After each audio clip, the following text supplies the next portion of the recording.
This is one of my first colouring books and I'm going to rip it up. I've got so many mandala books and pattern books, and when I went through them I realised this one is just not for me. So I'm going to do something different with it. I'm not going to colour it, I'm going to fake colour it. I want to create something different. I know I'm not going to colour with it, so I want something that I can use for backgrounds or just make some use of this book. So here's one that I've already marbled, and I've used gold pen over the black lines. So that's what I did. I marbled the papers just like when we were at school. Maybe you might have done it in art class, but I've just marbled these papers from the colouring book. And I've also just marbled plain paper that I could use for backgrounds, or maybe just cut out, put it into a little card and use it as a card, or just basically make use of these scraps of paper that I sometimes have around the house. I've even marbled up some postcards, and I'm going to outline that one in maybe gold or something like that, but you can outline in white or whatever you fancy. And I've even coloured some from books. Now, this one I used quite a few different colours, and with the black it didn't really go so well, but like my other failed experiment from the other day, I thought I could use this as inspiration to go over it in colour pencils, and it kind of looks a little bit interesting. The ones on the black didn't really turn out that well, but you can just, use this to marble so many different things, like plain paper, book paper, colouring books you don't like, postcards you don't like, mistakes that you've made on colouring books and you want to save them. So I've got my pages torn out. What I've got is an old chopping board. I need that to protect my desk because we're going to get dirty. And I have already mixed up some watercolours into little dishes, and I've got a ruler, and I've got a kitchen spatula that I don't need anymore. I've selected some colours here, some blues, greens, pop of yellow, and this one, which is an iridescent, it's a sparkle. So I've added a bit of water to that because who doesn't like a bit of sparkle? And now I've got my cheap shaving cream. Give it a shake and let's get dirty. Time to flatten out these little snow globes. It feels like I'm making a meringue. And the smell in here is beautiful. So I've got a pipette here. It's very old and used, but if it doesn't work, I'll just sprinkle this in. I seem to have a gap here.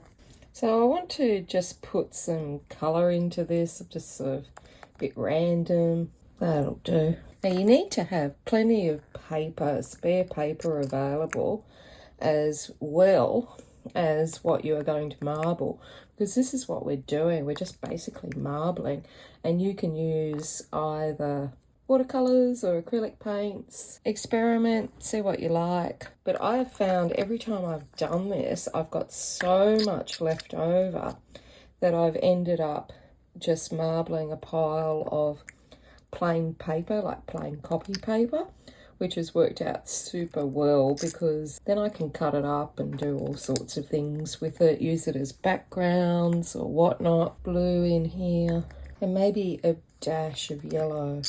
What I've found with my previous experiments, which I'll show you at the end of this video, as well as some tips that I've found out along the way, is that you're best off just having colours that complement each other. Ones that are too far apart on the colour wheel can be just a little bit tricky. Now, I'm not going to add in the sparkle one on this batch. I'll do it for our next batch. So, just take an old plastic knife or a wooden skewer and make some patterns in it. If you're going right up to the edges, you want to make sure that you have got colour up there. You can always come back and add more colour, and if you run out of shaving cream, which is your base, you can always add more in there. Now you will need quite a lot of room to dry out your masterpieces as well, so make sure you have space. I end up using everything. Let's go with our first picture. Pressing it down, trying to get into all those edges. But if you don't, it's no big problem. You can always add more onto the paper. But it does tend to kind of leave a mark so that you know it was a second ad, if you know what I mean. And we take this off and grab our trusty ruler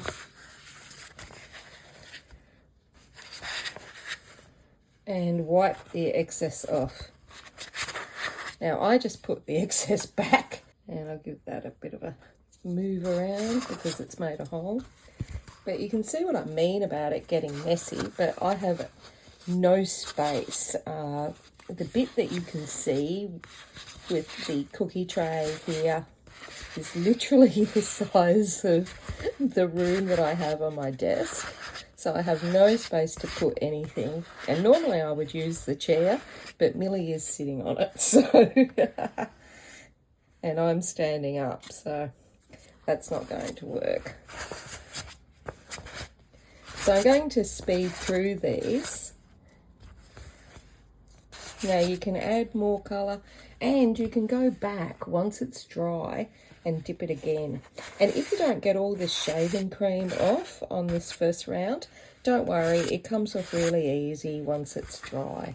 And if they're folding up like this, or you don't have anywhere straight to dry them, don't worry, all you need to do is pop a tea towel on them and dig out the iron, and you can iron them. So I'm just going to quickly go through those other ones. So you get a whole different new look, and you might want to enhance that with pencils or go over the lines. I'm going to add in some of those sparkles. Now, it's always good to have a wet cloth nearby if you're not wearing gloves, so that you can wipe off your hands, because it does get really messy. Now these might not look much now, but if you go over them in some pen or whatnot, they can look really cute. And I don't know if the camera's picking up how many colours there are there or not, but you can also see the sparkle, and it will show better once it's dry. And when you're taking the shaving cream off, try and do it one way. If I wasn't filming this standing up, it would be a lot easier, but Millie's taken my chair, and so you can get some really great patterns, and once these are outlined, they will look great. But when the colours all start merging like this, you might need to either add more shaving cream if you're going to do a lot more, or add some more colour, because then it's just really one big dollop of one colour at that stage. So I've just wiped off the excess from those. If I had a little bit more space when I'm filming, I would have done it like this straight up rather than try and do it in my hand. This is what I would normally do if I was not filming. And now let's have a look at some of the ones that we've just done. They're now dry, and you can see what they look like.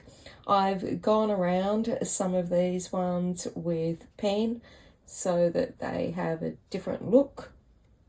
And I want to show you some of the failures as well. So in my opinion, the type of books that work really well with this marbling are books that, first of all, that you don't like and you don't want to colour in, but for some reason, you know, you just want to do something different with. Maybe you want to make it into cards, maybe you want to make it into framed work, maybe you want to do something where you outline it or whatnot. Or maybe you just don't feel like colouring. So anyway, I tried a lot of experiments with different books. So this is actually one of Bhadri Sarnath's, the elephant book. And you can see it really looks terrible. But, you know, it might be something that can inspire something else. Who knows? The same with these. I, you know, tried again on different books to see what would be a good look and what comes out with a good picture. And I found using the complementary colours was far better than introducing other new colours. And this might be all right, but it just didn't have enough colour, but it might be a good start on something. But I found some of the books, like this one, Patterns, I thought it would produce good results, but I was really wrong. To me, the mandala ones, they seem to produce really good marbling patterns. The other thing is you can use copy paper, whatever you've got laying around the house. But I found when you used like cardstock paper, you get a really nicer pigmentation. But you can, of course, use copy paper, and I've used heaps of it because you have so much left over that you just want to keep marbling everything inside. Yeah, that's it from me. I hope you've had fun getting messy with me. And until next time, stay safe and happy colouring.